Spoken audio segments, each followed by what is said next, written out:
Thomas. Obviously, just a couple of days from the defeat on Sunday. Is this now just an opportunity to kind of put things right after that?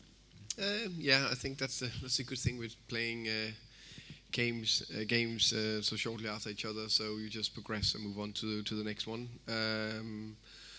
I think the good thing with the Villa game was overall a very good performance. Also, when we looked back, so I'm pleased with a lot of things there. Now we just need to take a lot of the bits into the game tomorrow against Monaco, which is a very good team with very good players. They already started the campaign, I think, quite well with a draw here against City. Last year they beat Villa, they beat Barcelona. Clearly a very talented team. And obviously Romero wasn't involved in training today. Do you have any kind of more on his situation? Yeah, it's a doctor strain. We will assess it more this week before we come with any time frame. And Kevin, obviously stepping in for Cristian, it's not just a kind of important player and a leader that you're stepping in for. It's also a player that offers so much with the ball as well. Are you kind of thinking about that and those kind of passes that he plays and stuff in your role also? Definitely, but also just, try to fulfill the role as best as I can. Obviously he's a very important player for us. For me, it's just doing a job, defending first and foremost, and trying to replace him in that instance as best as I can. And I think it was an okay game, and unfortunately we didn't get the result we wanted to, but the aim is to win here tomorrow. I think Kevin played a very good game against Villa.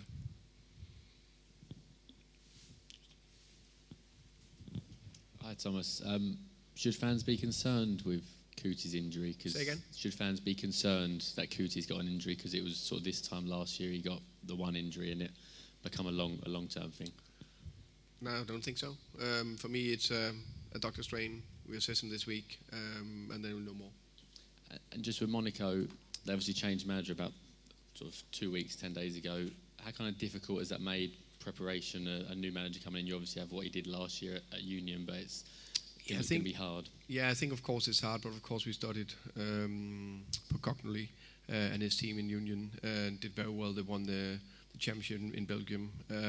So that's what we do. We look at the last game they played, and then more or less, not all, but a lot of games from Union, also in this Champions League campaign as well. So we have, I think, a good idea of what they want, but also we know that the very talented players speaks for themselves, also under the former manager when they played 2-2 here against City. So it's a tough test, but we are up for it. We trust ourselves. We think we're in a good place, and we will do everything we can to win the game tomorrow.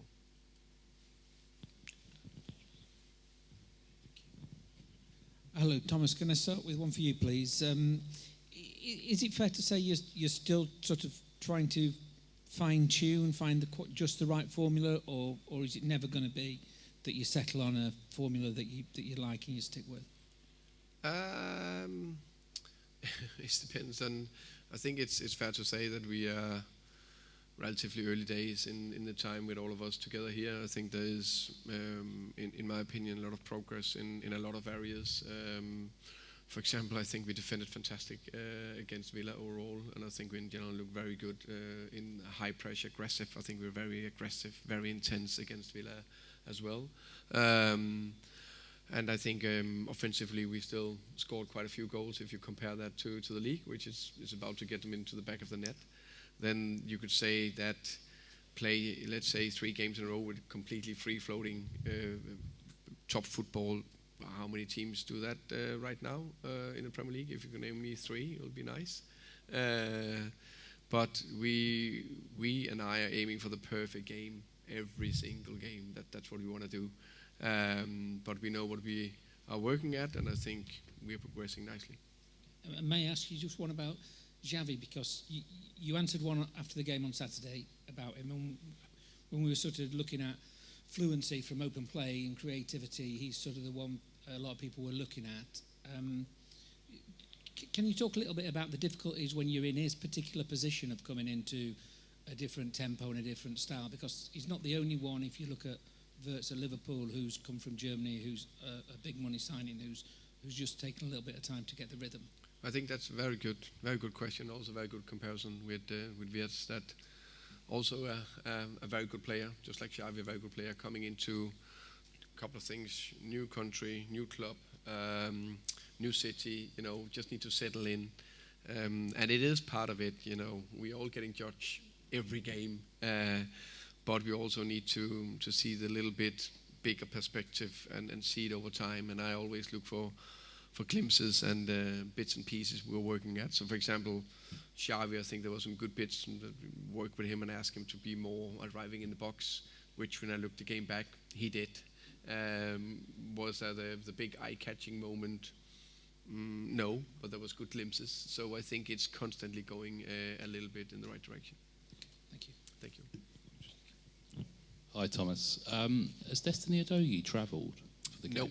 And what's the latest with him, please? The latest is that he got that knee irritation after the international duty that we are assessing and working very hard to get on top on, and we'll know more probably day by day or in the next week. Okay, thank you. And in terms of the away form at the moment, it's really strong compared to the home form. Is something you put that down to at the moment? Because apart from the Super Cup, you haven't lost away.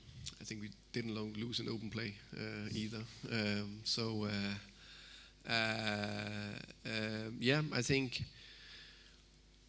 if we I don't know exactly if this, it also depends on who you're facing the teams. That can be home and away. I know home you may be playing a specific way and other teams are playing in a specific way against you compared to when you go away, and then the team opening a little bit more up so you can hit them a little bit more on the counter, so you don't have to create everything from scratch and 11 players behind the ball. But I just think definitely away from been very good in terms of what we said before. I think we've been extremely good in the foundation in football in terms of we have a good base in the middle, low block, and also very high. I think it's very important that we probably have most aggressive teams in the high pressure, and I think that's a big part of why we also are quite good away from home. And we need to continue tomorrow against a very good team, but we are up for that. Thank you. And just one for you, Kevin. A bit of late notice on Sunday it's come in for Cristian Romero. Has that ever happened to you in your career where you've had to sort of dive in late and then really put in a good performance after that? Yeah, it has. I think I'm experienced enough, old enough now to deal with whatever comes in the game of football. Things happen that are unexpected, but I felt ready and I was ready, and I'll always be ready when the gaffer needs me, and that's what I try to do in the game. Hi, Thomas. Just following up on what you said about there aren't many teams sort of playing free-flowing football. I think that's right. Why do you think that is at the moment? Is it lack of training time, the way the kind of the game's going? What do you think? That's a big question. Please prepare me next time for a big question like that. I was looking, and this is with the biggest respect to Villa, for example. I know they won the game, but I think they're a very good team, and I think they also on that top they've been extremely free-floating, but they didn't really create anything. I know they scored 2 goals, so it's just like, and I think both teams also we didn't create massive chances against Villa, but enough. Both teams, try to cancel each other out.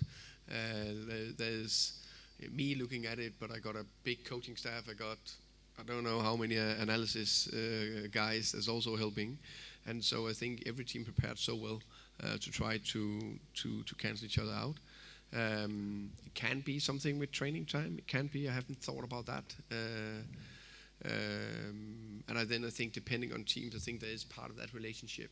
Kevin knows that if you work together constantly in the back four, you play every game and we have 2 in front of you. How do you hit them with the right passes? So I think there's some of that where a team then suddenly click, and then even with the best team, suddenly they play 3 very good games, and then they're like a little bit of flow. So it's a little bit up and down always.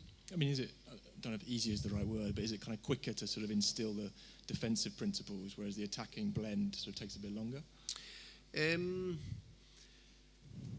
I think yes, because I think it's relatively easy-ish to do the defensive bit, because you need to have your key principles in what you want to do in high pressure, middle pressure, how to defend the box, installed mentality of sprint back, recovery runs.